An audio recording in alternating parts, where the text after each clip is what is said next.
simple, compound, and complex sentences.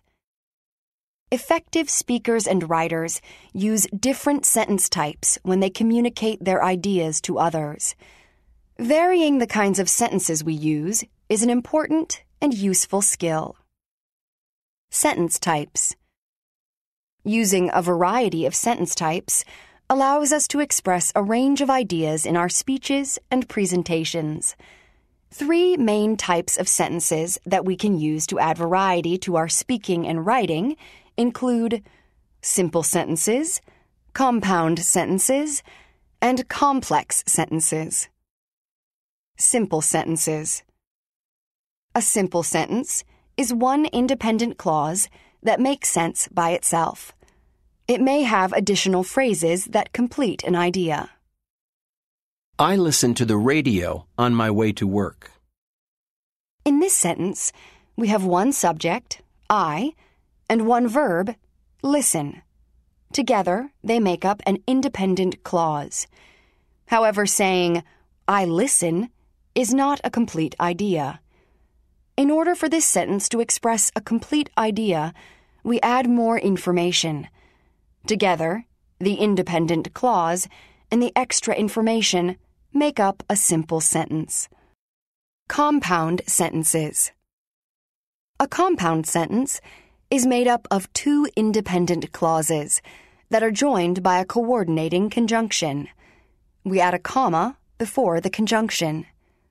English has 7 coordinating conjunctions. They are and, but, so, for, or, yet, and nor. We can use coordinating conjunctions to show different relationships between ideas.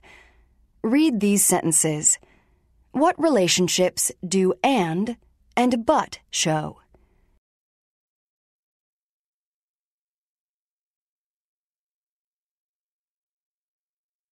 We use and to show we are giving extra or additional information. We use but to indicate contrasting information. Read these sentences. What relationships do or and so show?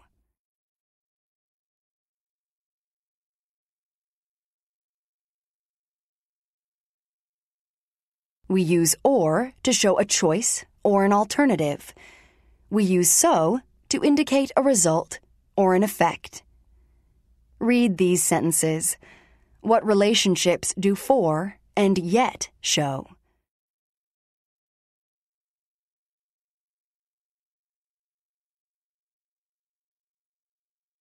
We use for to give a reason.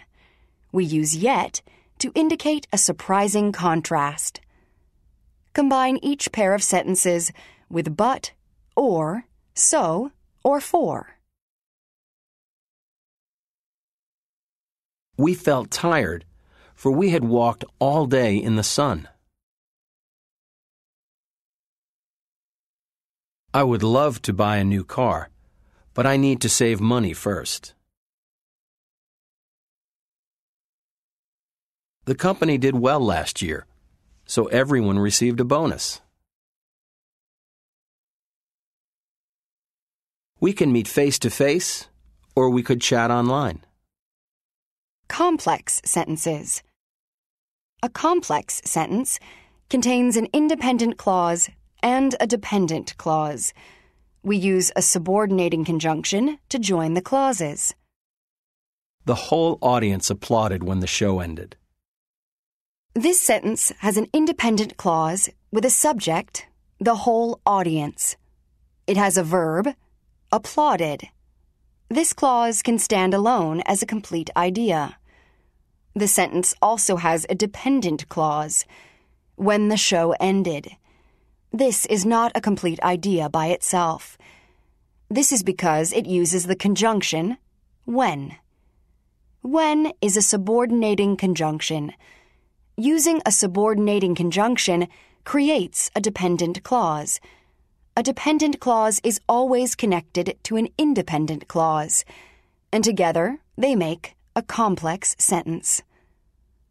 Subordinating conjunctions generally show three main kinds of relationships between ideas. Many subordinating conjunctions show time relationships. Examples include before, after, and when. Other subordinating conjunctions show cause and effect relationships, such as because, since, if, and unless. Finally, we can use several subordinating conjunctions to contrast ideas. These include although, even though, and while.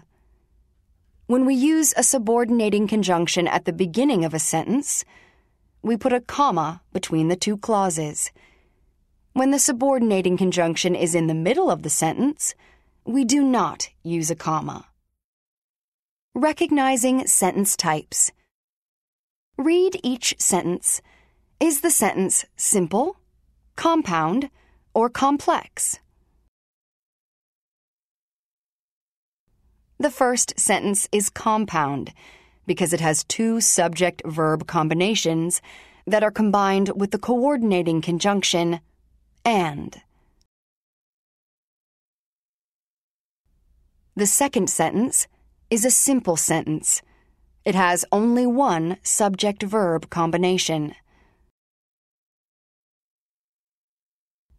The last sentence is complex. It has a dependent clause, after we crossed the bridge, and an independent clause, we went shopping in the old historic district. Notice that after is at the beginning of the sentence, so there is also a comma between the two clauses.